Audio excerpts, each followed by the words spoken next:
ఒక విషయం చెప్తాను. ఈ వీడియో చూస్తున్న వారిలో ఒకవేళ ఎవరైనా అన్ని జనులు చూస్తూ ఉంటే కనుక ఈరోజు మీకు ఒక అద్భుతమైన విషయం తెలియజేయాలని ఆశపడుతూ ఉన్నాను. క్రైస్తవులారా, మీకు కూడా ఒక అద్భుతమైన విషయం తెలియజేస్తున్నాను. ఏంటిదంటే అన్య జనులుగా ఉన్నవారు ఎవరైనా సరే, ఇప్పుడు క్రైస్తవులకు వచ్చిన వారైనా సరే, ఒక విధంగా మీకు తెలియజేయాలనుకున్న విషయాలు ఏంటంటే, అపోస్తుడైన పౌలు గారు సౌలుగా ఉన్నప్పుడు ఒక అన్యుడు.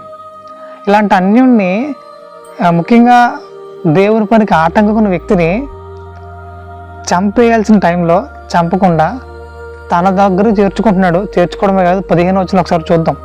ఆయన సౌలు గారి విషయంలో, ముఖ్యంగా పౌలు గారి విషయంలో ఆయన మాట్లాడుతున్న మాట ఒక్కసారి 15వ వచనం, 9వ అధ్యాయము 15వ వచనం, అపోస్తుల కార్యాలు. అందుకు ప్రభు, నీవు వెళ్ళుము, అన్యజనులు ఎదుగుతాను, రాజులు ఎదుగుతాను, ఇశ్రాయేలీలు ఎదుగుతాను, నా నామం భరించుటకు ఇతడు నేను ఏర్పరచుకున్న సాధనమై ఉన్నాడు, పాత్ర అయి ఉన్నాడు అంటున్నాడు. ప్రత్యేకించి ఈయన్ని ఎందుకు కోరుకుంటున్నాడు?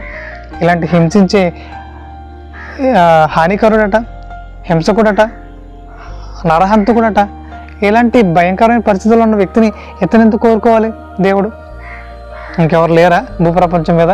ఇతనే కోరుకోవాలా అని అంటే, ఇక్కడ మనకు విషయం అర్థం కావాలి ప్రియమైన వాళ్ళారా. ఏంటిదని అంటే, తన పనిలో నిపుణత గలవాడిని చూచితవా అని సామెత గ్రంథంలో ఒక మాట బలంగా రాయబడుతుంది.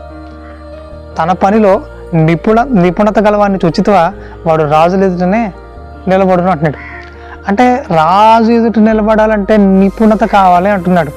నిపుణత కావాలి అంటున్నాడు.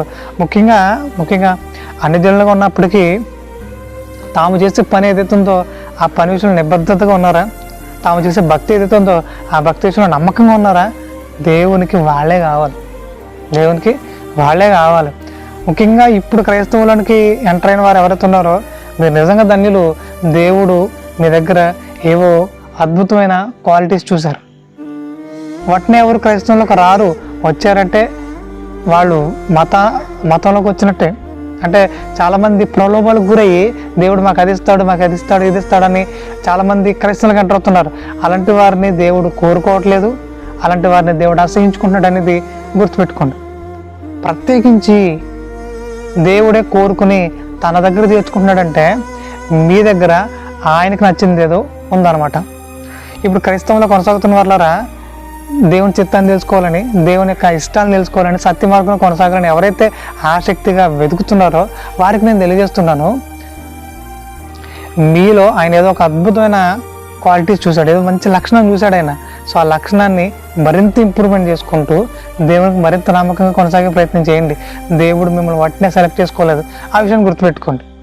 ఇక అన్ని జనులుగా కొనసాగుతున్న వారు ఎవరైతే ఈ వీడియో చూస్తున్నారో వాళ్ళకు కూడా నేను ఒకటే తెలియజేస్తూ ఉన్నాను. మీరు మీ భక్తి విషయంలో కానీ, మీరు చేసే పని విషయంలో కానీ నమ్మకంగా కొనసాగుతున్నారా? దేవుడికి మీరే కావాలి. దేవుడికి మీరే కావాలి. ముఖ్యంగా వేరే భక్తులు ఉండి ఎప్పుడు నీరు గారిపోయినట్టుగా ఉంటూ ఆ భక్తులు కూడా సరిగ్గా లేకపోతే దేవుడు వాళ్ళని సెలెక్ట్ చేసుకోడు. అంటే మీరు ఎక్కడున్నప్పటికీ మీ పనిలో నిపుణత సాధించిన వారైతే దేవుడికి మీరు కావాలి. ఇప్పుడు పౌలు గారు కూడా దేవుని పనిలో నిపుణత సాధించిన వ్యక్తి కాదు. మరి ఏ విషయంలోనూ తను నమ్మిన సిద్ధాంతం ఏదైతుందో అదొక ఇంత అబద్ధమైంది, రెండోది దేవునికి వ్యతిరేకమైంది. కానీ ఆ సిద్ధాంతం ప్రకారంగా తాను చంపడానికి రెడీ అయిపోయాడు, హింసించడానికి రెడీ అయిపోయాడు. ఒకవేళ ఇదే ప్రక్రియలో ఎవరైనా వ్యతిరేకించి అతన్ని చంపేస్తే చావడానికి కూడా సిద్ధంగా ఉన్నాడు. అంటే తను నమ్మిన సిద్ధాంతం కోసం చంపడానికి రెడీ అయిపోయాడు, చావడానికి కూడా రెడీ అయ్యాడు. ఈ కమిట్మెంట్ దేవుడికి బాగా నచ్చింది. సో ఇతను కరెక్ట్ పర్సన్, నా పనిని నమ్మకంగా ముందుకు తీసుకెళ్తాడు అనుకున్నాడు దేవుడు. ఇతన్ని సెలెక్ట్ చేసుకుని ఆయన అంటున్నాడు 15వ వచనంలో ఏమంటున్నాడు? అందుకు ప్రభు, నువ్వు వెళ్ళుము, అన్యజనులు ఎదుటను, రాజులు ఎదుటను, ఇశ్రాయేలీలు ఎదుటను నా నామం భరించుటకు నేను ఏర్పరచుకున్న సాధనమై ఉన్నాడు అంటున్నాడు. నేను ఏర్పాటు చేసుకున్నాను అంటున్నాడు. అంటే భవిష్యత్తు ఎరిగిన దేవుడు ఇలాంటి వ్యక్తుల్ని, ఇలాంటి ఆసక్తి కలిగిన వ్యక్తుల్ని దేవుడు సెలెక్ట్ చేసుకుంటాడు. ఈ వీడియో ఎవరైతే చూస్తున్నారో మీరు దేవుని పని పట్ల ఆసక్తి గలవారు అనమాట. అందుకనే దేవుడు మిమ్మల్ని తన దగ్గర చేర్చుకున్నాడు, తన పనిలో మిమ్మల్ని ఉంచాడు.